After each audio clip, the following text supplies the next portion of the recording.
There's a potential risk just looming in the background, ready to pounce on your e-commerce brand when it comes to Google Ads. And in this video, I want to go over not one, but 7 of these risks, which after spending over $30 million with Google Ads so far, I've seen destroy the majority of the e-commerce brands, which literally ended up failing. So make sure you watch this video until the end, because your brand might literally be doing any one of these things. Now, risk number 1, which I see happen so often, that is throwing everything inside of one major campaign and just hoping and praying that it works. And this account right here is a perfect example of this. Now, for the longest time ever, this account has relied on just one Performance Max campaign. And as a result, there have been times when the Performance Max campaign has really performed well, and there have been times when it just has not performed well. I mean, if we look at it right here with this PMax, that's the only one that's running, and it's doing 3 different things at once. It's testing products, it's keeping a lot of these profitable, and then it's also trying to scale those at the same time. And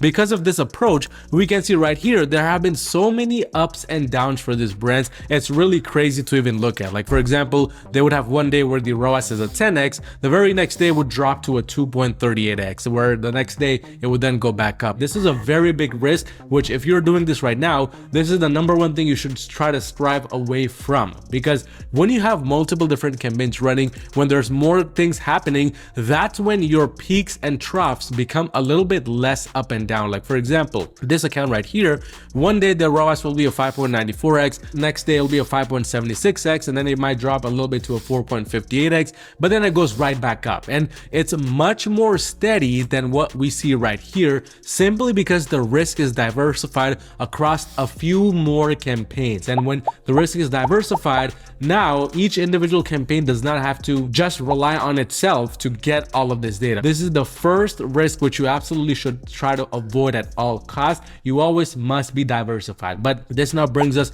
to risk number 2, which is over segmentation. And this is kind of the opposite side of the spectrum to the first risk we saw, which was just throwing everything inside at once. And this account right here is a perfect example of that. I mean, if we look at the total number of campaigns, there's 15 different campaigns running at this given time. A lot of these campaigns are spending money, and some are just sitting there and they're not even spending any more money. But if we look at the total number of sales that have come in for this brand, we can see the top 4 campaigns were the ones that brought in the sales, whereas the rest of the 11 campaigns here did not bring a single sale, but they continue to spend money and they continue to just waste the budget and waste the impression share. And segmentation should be done properly. Now, I've made a lot of videos on this, so I'm not going to go too in depth into that here, but the proper way to do it is by taking one specific thing, one specific key area. It could be based on collections, it could be based on profit margins, but only segregating based on that only, and then doing it only as much as necessary. But that now brings us to the third biggest risk, which is setting bids or target ROAS values based on your own expectations or based on your own internal numbers. Now, I get it, you run an e-commerce brand that's made for profits. You don't want to just pay Google money. But as a result, what you end up doing is you end up creating these strategies based off of values which you created on your own. It could be that you want to achieve a break-even ROAS of a 2x. So now you're setting numbers within the campaigns which target a 3x ROAS or a 5x ROAS or whatever the case might be. And you're making these strategies which, number 1, are on a very weak foundation because there's no real data to back this up. But number 2, you're not really feeding the campaigns proper data to help you get that end result. So what ends up happening is your campaigns start to flutter up and down. They start to become very inconsistent, and eventually everything just starts to die down. And I can't tell you how many e-commerce brands come to us under my Google Ads agency or marketing with this problem right here, which, by the way, if you're doing $40,000 or more per month in revenue, you need just a little bit of extra help scaling your brand to the next level. Go on to my website at yourmarketing.com and schedule a free call with me to see how we can essentially work together and make that happen. But this now brings us to the 4th biggest potential risk, which causes so many brands to fail, and this is running campaigns with multiple goals and multiple objectives. And this example right here, the brand with a bunch of these campaigns running, is the perfect example for that. Because if we do a real quick check of what the main objectives of these campaigns are, we can see that each of these campaigns has a varying objective. It has multiple objectives to begin with. For example, this first campaign right here has the objective of clicks to call, which potentially is an objective of targeting people to call in. There's another second objective that this campaign is optimizing for, and actually counting as a conversion, and it is calls from ads. So actually how many people called in for the products. And then the third and final objective, it's not purchases, it's actually direction. So this is a retail store. They have a real retail location, and what they're doing is they're targeting the directions as well as a conversion tracking action. So they want people who are actually looking for directions to also convert. And these are very different objectives from each other. These are very different marketing goals from each other.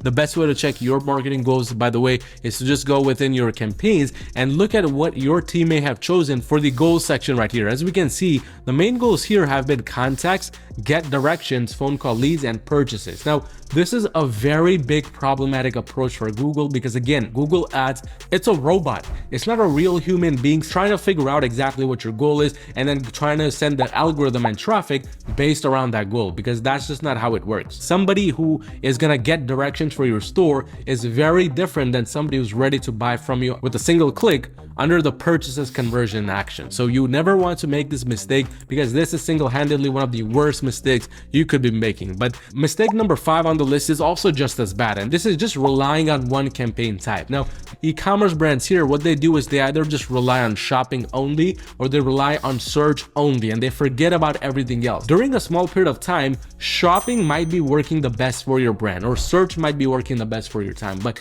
times change very quickly. New competition comes in, search volume goes down, it goes up, anything can happen. And because of this, you need to always have different campaign types targeting different sectors of the audience and different sectors of the overall placement. Because if you just go after shopping only, not only is your brand leaving a lot of potential sales on the table, but it's also making it difficult for your Google Ads account and the algorithm to get consistent sales and consistent results long term. It can never rely on just one campaign type, and it's the same reason as why you cannot just throw in all the products inside of one major campaign type. You always want to be on the safer side and not just run after one campaign type. But now this brings us to mistake number 6, which is forcing scale. Now, when I say forcing scale, what I mean is, even though the results are not there, even though the profitability is not there or the budget, they're just not getting spent at your daily budgets right now, you're still trying to go in, you're still trying to do these fancy things, fancy approaches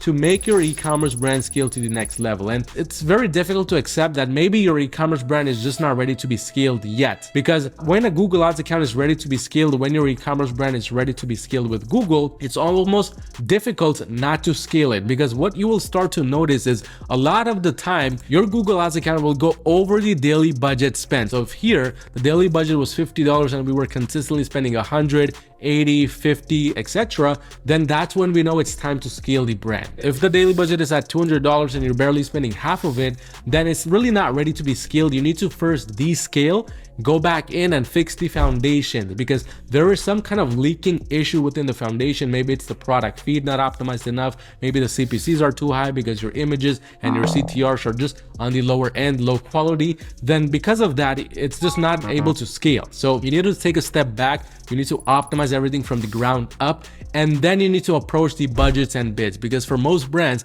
scaling is basically increasing the budgets or increasing the bids. And that's one of the worst ways to scale, because that kind of opens up your brand to unprofitability, which ultimately you don't want to happen. Next time you try to go in and force scale, keep that in mind. But that now brings us to the final kind of potential risk on the list, and this is relying on less than 5 best-selling products. Now, I get it if you run a single product store, if you only have very few SKUs like 2 or 3, that you have to rely on them. But even then, there's different tactics you could be implementing, like bundling up different products or just bundling up that same product multiple times in multiple variations and then selling that with a unique Google Ads strategy. But anytime you have less than 5 products or 5 SKUs or just less than 5 bestsellers, that's a problem, because those products can go out of demand anytime. But not just that, your competition could start winning more auctions than you all of a sudden because they upped their game. Maybe they started working with us under our Google Ads agency or marketing, and now they have a perfect approach from the ground up. So because of these things,